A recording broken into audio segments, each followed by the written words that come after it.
Sé que estás de retorno, has estado en Caracas, en Venezuela. Quiero aprovechar, yo te he invitado para tocar temas de análisis político contextualizados al plano nacional, al plano peruano, pero no quiero obviar y quiero aprovechar tu siempre bien agudo análisis y percepción. ¿Cómo está Venezuela en este momento? Bueno, el viaje que yo hice fue por motivos familiares, ¿Ya? estrictamente, pero evidentemente uno no puede dejar de observar la realidad, de conversar con la gente, ¿Ya? y de comentar el devenir tanto político como económico, y empezando por lo último, por lo económico, debemos de decir de que la situación es prácticamente catastrófica. Hay un colapso en la medida que han caído los precios de petróleo, y esto ha afectado principalmente la fuente de ingresos del Estado venezolano. Hoy hay un desabastecimiento en materia alimenticia, en materia de medicinas, en materia de repuesto de las maquinarias, ascensores, vehículos, etcétera, que origina un sinsabor absoluto en la población. En ningún momento de nuestra historia, y hemos tenido momentos trágicos nosotros, la situación que acontece en el país hermano es similar. Y por otro lado, a nivel político, una prepotencia de un grupo que ya está deslegitimado por la población, que de haber elecciones el día de mañana, más del 80% sufragaría en contra de su continuidad, de Maduro y su equipo. Aquí hay un régimen, aquí no hay Maduro, porque inclusive Maduro ha hecho una maniobra política que no se conoce mucho. Le ha entregado al ministro de Defensa, el general Padrino, un conjunto de poderes, una suerte de presidente en ejercicio, más que jefe de gabinete, en el caso supuesto de que él saliera y entonces asegurar la continuidad de un régimen cuyos cabecillas están buscados por la Interpol, la DEA, por delitos de lesa humanidad y sobre todo delitos de narcotráfico y corrupción. En consecuencia, la posibilidad de un arreglo, de una conversación interna para producir una suerte de salida ordenada, se dificulta por el temor que tienen estos individuos que, poniendo los pies fuera de las fronteras, sean capturados, como fue la gente de la FIFA. ¿Se acuerdan ustedes? Una característica de esa naturaleza. Pero yo creo que la estrategia justamente que está haciendo la comunidad internacional, básicamente liderada por Estados Unidos, es que aquí no hay borrón y cuenta nueva.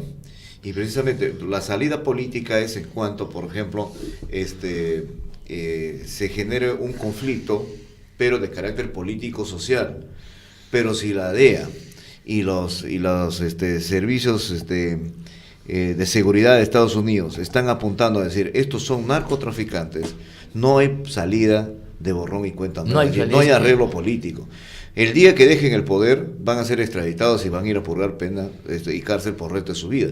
Y este es el problema. Creo que este es el tapón que ha puesto, ¿no?, a esta situación, y que está retrasando un poco y está generando la resistencia de quienes en este momento están en el poder y saben perfectamente cuál es su situación. Toda la razón, es justamente eso lo que explica por qué hace un año ellos perdieron la mayoría y el pueblo venezolano eligió una asamblea, un congreso, ahí se llama asamblea legislativa, donde hay una mayoría absoluta por parte de las fuerzas democráticas, de la oposición democrática.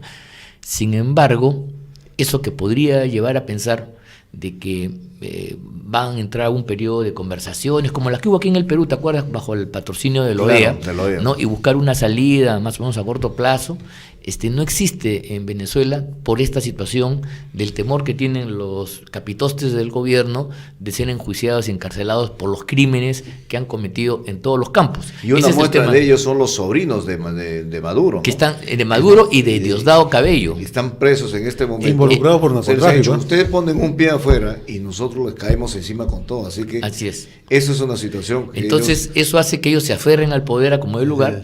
Y a pesar que hay una propuesta de la oposición que la OEA lo ha asumido del referéndum revocatorio, y a pesar que las instituciones del Estado venezolano dicen que sí de boca para afuera, en la práctica lo sabotean día a día. Están haciendo la larga, haciendo que se produzca un desgaste que incluso empieza a alcanzar a la propia Asamblea. Mira, son 7 meses de un Congreso que expresa la voluntad de un pueblo, de una nueva política, y ninguna ley importante ha sido promulgada, porque el presidente de la República tiene en el Tribunal Constitucional de allá una agencia que decapita cualquier iniciativa. ¿Te das cuenta? Eso es inaceptable. Sí, no, ese tiempo, pero es un tiempo que se hace largo, y eso La pregunta está si eso empieza a ser soportable por los hombros, por los bolsillos y por la salud de los venezolanos. Mira, hay desabastecimiento. Las organizaciones internacionales empiezan a pedir ayuda humanitaria y el gobierno se niega diciendo que si hay consumo es porque la gente come mucho y si no hay medicinas es porque la gente se cuida demasiado. Esa es la respuesta cínica que dan, pero la verdad yo he podido observar de que los productos básicos escasean, solamente se consiguen en el mercado negro a precios exorbitantes, lo cual ha disparado la inflación. Es mil bolívares por $1. Pero aquí hay una situación 1.000 bolívares por $1. 1.000 bolívares por $1. Bueno, aquí el cambio oficial es 600. Aquí hay una situación que todo el mundo se pregunta. ¿Por qué tanta cautela de la comunidad internacional? ¿Por qué en otras situaciones sí interviene de inmediato y en Venezuela no? Porque en Venezuela, en primer lugar, hay un conjunto de países que se han tragado el cuento de que ahí hay un experimento de transformación social en democracia y que Chávez, a pesar que tenía rasgos autoritarios, hacía elecciones, convocaba a consultas, etcétera, y había una institucionalidad. Pero eso es un espejismo, yo creo que eso es un error. Es verdad que había un periodo en el cual Chávez ha tenido esta posibilidad, sobre todo cuando el precio del petróleo estaba en alta y le permitía una política de redistribución populista bastante audaz. Entonces eso comprometía a sectores de la población. Chávez ha gobernado en muchos momentos con la mitad de la población del país por lo menos, pero hoy día Maduro, en un contexto de crisis de los precios del petróleo y los precios de los minerales, entonces no tiene ya esa misma fuente y el descontento es masivo en todo lugar, inclusive en aquellos territorios que tradicionalmente han sido chavistas. Hoy, en las últimas elecciones que fueron para la Asamblea Legislativa, la derrota del gobierno fue casi total en todos los frentes, en el oriente, en la capital, en el litoral y en la zona cordillerana. En consecuencia, es un régimen huérfano de poder, pero que ante la carencia del respaldo social, se sostiene en un ejército que ha sido chavistizado, politizado al máximo. Tú ves a generales y a oficiales gritando viva Chávez, viva la revolución, mueran los escuálidos, muera la derecha. Oficiales de la Fuerza Armada Venezolana. Entonces, ahí lo que tú tienes en el fondo es una suerte de mafia, una banda armada, que controla las cosas, y a los opositores los tienes presos. Mira, los principales opositores es el alcalde Ledesma, el de la capital metropolitana. Imagínate como si Lucho Castañeda estuviera preso, pero sin proceso abierto. Imagínate tú. Y el otro preso famoso, hay muchos más, hay un montón, pero el otro es Leopoldo López, ¿no? Que es un destacadísimo dirigente de la oposición. Y a Capriles lo tienen enjuiciado por todo lado, él siendo gobernador de Miranda, una gobernación, un estado importante, lo tienen contra la pared, lo tienen limitado, ¿no? Entonces, es así, apenas sucede cualquier cosa, hay una manifestación, se produce un incidente provocado por ellos, te acusan que tú eres un terrorista, porque el delito de terrorismo se lo imputan a la oposición, que eres violentista y que estás provocando la sangre y muerte. ¿Ah? Y procesos y te meten a la cárcel y mira, pero ni siquiera aquí, y los jueces se demoran, o sea, no hay ningún interés en llevar adelante un proceso, ¿te das cuenta? La idea es tenerte preso. El alcalde Ledesma, con el cual tuve oportunidad de conversar, él está detenido en forma arbitraria, acusado de conspirar contra la vida de Chávez, siendo él alcalde y todo lo demás. Te das cuenta de una cosa totalmente, y un personaje importante, 7 meses. Entonces la alcaldía está descabezada. A la alcaldía le han quitado los recursos, le han intervenido, le han nombrado autoridades paralelas. Mira, es inimaginable y es difícil con palabras poder explicar la situación que se vive en Venezuela, y lo que estamos haciendo no es más que un pálido reflejo de un modelo que ha fracasado rotundamente. ¿Hay empleo o no hay empleo ahí? No hay. La gente no tiene ninguna posibilidad. Mira tú, el salario mínimo en Venezuela es de $18 y en el Perú es 300, y aquí no estamos en el paraíso, ¿sí o no? Por supuesto que estamos en problemas. Pero cuando ellos miran al Perú, están viendo como nosotros veíamos antes a Europa, a Estados Unidos. Esa es la comparación. Como antes veían los peruanos a Venezuela. A Venezuela, ¿te acuerdas? Claro. Mira, yo he estado en edificios que por afuera son del primer nivel, tipo A, pero su ascensor no funciona porque no hay aceite para que funcione el ascensor, o porque se malogró una pieza pequeña y no hay repuesto. Si tú tienes un carro y tu batería se malogró o otra pieza, te fregaste, en el sentido creo de la palabra, porque va a pasar varios meses y además vas a buscar quién la tiene, y si alguien tiene una batería te la vende a 10, 15, 20, 30 veces ¿Y más. en el mercado negro? En el mercado no, la economía funciona en el mercado negro, porque incluso los productos básicos de una canasta familiar para la población está siendo acaparada por gente que yo creo que está en contubernio con el gobierno, y que desde de la madrugada del día anterior hace cola para llevarse todos aquellos productos de precios controlados, y luego después te busca y te dice: ay señor, yo tengo 1 kilo de arroz y se lo vendo a 6.000 bolívares, cuando allá cuesta 100, ¿te das cuenta?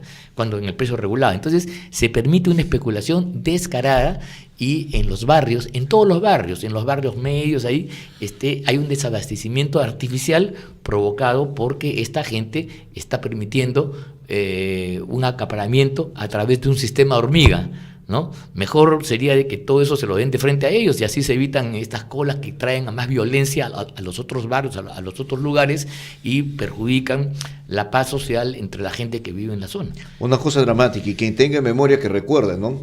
Los años 80 en el Perú, cuando se vino también la crisis, y donde, bueno, sin tener los niveles de violencia que tenía Venezuela en ese momento, porque recién estaba empezando a aparecer Sendero Luminoso y el terrorismo, también nos costaba mucho ir a conseguir 1 kilo de arroz, un tarro de leche, colas, ¿no? Miedo, y terror, te lo ¿no? amarraban a que compres cualquier cosa para venderte es verdad, 1 kilo de arroz. Es verdad, pero o sea, lo que no entiendo ahí, cómo habiendo el desabastecimiento se explica y parece una política de distribución racionalizada, pero si yo permito que al mismo tiempo haya un acaparamiento visible, que son hordas de personas que vienen vienen hasta con ómnibus, ¿no? Familiares, tíos, desocupados, que están todo el día, desde el día anterior, esperando que los productos que llegan a ese mercado controlados para ser adquiridos por ellos. Entonces, si tú vives en esa zona, imagínate en Jesús María, en tu mercado ya no hay el producto que tú vives, ya no tienes azúcar, no tienes jabón, no tienes un desodorante, te tienes que comprarlo en el mercado negro. La misma gente, ¿no? Se las agencia, claro, para vendértelo, pero a 100 veces más caro. ¿Y cómo la reventa? La típica reventa, ¿no? Es la red, pero grosera, pero institucionalizada. Claro. Aparte que esa gente en tu barrio te genera pues una suerte. ¿Qué haces tú con una cola que además de vez en cuando quiere saquear el almacén? Viene la policía, la gente pues hace sus necesidades en la pista. Igual pues como querer entrar al estadio, igualito. Imagínate, colas del estadio, pero todos los días en los diferentes supermercados de la capital. Ahora, Ángel, pero este es un tema de Venezuela, pero guardando la distancia, el peso político y económico que tiene Venezuela por el tema del petróleo y todo lo demás, la importancia del mundo, ¿qué está pasando en Nicaragua? En Nicaragua, mira tú, yo tengo entendido que, no conozco el detalle, pero he escuchado de que el presidente Ortega, usando otra vez al Tribunal Constitucional, o sea, la llamada justicia constitucional, la jurisdicción constitucional, que es una democracia más avanzada de europea que le hemos traído a nuestro medio, y que inclusive subordina al Parlamento, que se considera representante de la voluntad popular, por un control de legalidad constitucional. Ha desaforado creo que a 28 diputados para mantener una mayoría en el Parlamento, y además ha anunciado la postulación para una nueva reelección ahí, y la vicepresidenta es su esposa. No, eso me parece un nepotismo absoluto. Mira, yo no estoy tan en contra de las políticas. Las políticas económicas pueden ser buenas, malas, regulares, depende del gusto y se prueban en la práctica. Pero lo bueno de la democracia, no sé si coincidimos en eso, es la alternancia de poder. Entonces, si tú mañana gobiernas, haces una política populista, estatista, te fregaste, a los 3, 4 años, 5, te botan a patadas y viene otro a hacer las cosas y el país se endereza. Pero si tú quieres, además de hacer tu política negativa, perpetuarte en el poder, como es lo que sucede en Venezuela o en Nicaragua, ahí sí estamos en un contexto totalmente distinto. Torciendo la voluntad popular. Pues, ¿no? Se tuerce la voluntad popular, y entonces la democracia deja de ser democracia, porque la alternancia en el poder es una de las elementos sustantivos de ella. Eso es lo que permite que las personas que somos falibles, que nos equivocamos, que votamos con los pies, con el estómago, con cualquier órgano, menos con la cabeza, bueno, podamos pues al cabo de cierto tiempo rectificar. Entonces, bueno, te desviaste, bueno, ya te perdiste 2 años, 3 años, 4 años, pero enrumbas. Pero si esto se mantiene 17 años, como es lo que pasa en Venezuela, toda una generación se puede estar. Mira tú, no hay familia venezolana que no tenga más de la mitad de sus familiares, de sus hijos, de la nueva generación, gente que ha estudiado en el país. Ahí la educación era de calidad, las universidades eran muy respetables, hay una cultura importante en Venezuela, están dispersos por el mundo, hay una diáspora venezolana, ¿no? Y la gente se lamenta cómo a su vejez no puede contar con la familia. Hay chicos que están en Madrid, otros están en Nueva York, otros están en México, otros están en Panamá. Y que tampoco les pueden ayudar los padres. ¿Ah? Y tampoco los pueden ayudar en no, porque el gobierno no permite. El gobierno no permite, pues, ayudas, no, pues, si tú llevas medicinas, estás contrabandeando, en fin, tiene una serie de conceptos bien raros. Además, el control de la prensa el control de la prensa no permite, mira tú, de que, por ejemplo, la violencia que es inusitada puede aparecer acá. Acá en los noticieros tenemos primera parte de violencia, asesinaron, choque, asesinato, no, robo, tal cosa. Eso está prohibido en Venezuela porque dice que eso es un terrorismo ideológico. Entonces la gente se entera de la violencia por las redes sociales. Muy rara vez tú ves en la televisión un asalto, una de esas cosas. O sea, tú, desde el punto de vista oficial, todo está pacífico, no pasa nada. Y cuando tú escuchas hablar a Diosdado Cabello, a los dirigentes, lo hacen con una arrogancia, con una soberbia, que parecieran que están en el mejor de los mundos. No se dan cuenta cómo están liquidando un país. Es la arrogancia de los dictadores. Es una arrogancia, pero absoluta. Y que los hemos visto a lo largo de la historia, ¿no? Que en realidad... Pero de campeonato, porque mira tú, vamos a ser claros. En Cuba, por ejemplo, es una dictadura, es un país pobre, pero los cubanos pueden decir, somos campeones en deporte, tenemos éxitos en salud, en educación, aquí nadie paga casa, y como decía Fidel, yo alguna vez le escuché a Fidel Castro decir, yo reto a cualquiera de ustedes que salgan a la calle y me digan si encuentran un mendigo, un niño mendigo. ¿Te das cuenta? Bueno, la gente vive cooptada de su libertad, la gente vive modestamente, pero digamos sobrevive. Aquí no, aquí empieza la gente a morirse. Hay niños que se están muriendo porque no hay medicinas. Si tú mañana tienes un pariente enfermo y le falta una droga, le falta el medicamento, simplemente se acabó. No hay cómo traerlo, no hay cómo, me explico. Es una búsqueda desesperada. Cualquier cosa elemental tú no lo encuentras en varias oficinas. Yo tuve que conseguir un talco eso para el cuerpo, claro. Así, ¿no? Corporal, sí. No, fuimos a 4 o 5 boticas y al final en la quinta había una pequeña remesa. Tú vas a los almacenes, los grandes shopping, los centros comerciales, totalmente mustios, totalmente cerrados, la mayoría de tiendas cerradas, hay 2, 3, 4, 5 abiertas, y lo peor de todo es que a las 7 de la noche se corta toda la actividad. Hay una suerte de toque de queda voluntario, ¿no? Porque la gente tiene miedo de ir más allá de esa hora. Entonces, a las 7. A mí me pasó una cosa que se la quiero contar, que empecé campeonato. Estábamos en un sitio importante, donde había una librería, un centro cultural, y nos sentamos en el restaurante que había ahí para pedir un café, ¿no? Estaba tomando el café cuando veo que entra el mozo y dice, permiso, agarra la taza que tenemos y la vierte en un vasito de plástico y nos entrega los vasos plásticos. ¿Por qué? Porque tiene que lavar y porque el servicio, y tiene que salir volando antes de las 7 de la noche, porque al desplazarse hacia las zonas periféricas de Caracas, la gente corre en peligro y todo el mundo ha dado la orden de que, a trabajadores, gente de servicio, se vaya cuanto antes. Entonces tú a las 7 de la noche, cuando aquí en el Perú es hora punta, tú empiezan las calles a volverse desérticas. Es impresionante. Oye, y se llevaron esto y nos dejaron con el vasito, con el café lleno, con el café, ¿no?, de lo que quedaba en el vasito de plástico, ¿no? Y después, unos minutos después, señores, disculpen, pero ya tenemos que cerrar, o sea que muchas gracias. Bien, Ángel, yo te invité para tratar tema de política nacional, pero asumo el compromiso del sábado tenerte acá a las 10 de la noche, pero en realidad aprovechaba de que estábamos comentando fuera de micro que llegabas de Caracas, de Venezuela, y en realidad nos ha dado una radiografía así totalmente descarnada de cómo viven los hermanos venezolanos. Sí. Y mira, y aquí yo en esto quiero decir, no estoy haciendo un juicio de valor a las ideas políticas, al pensamiento económico, porque sobre eso se puede decir muchas cosas, ¿no? Yo no quiero, simplemente estos así se llamen liberales, se llamen socialistas, o que es una banda en el fondo, ¿no? Y por eso que me parece muy mal que alguna gente aquí en el Perú no distinga, o sea, por creer lo que dicen, ignora, se pone una venda sobre lo que realmente existe en Venezuela. Eso es lo grave.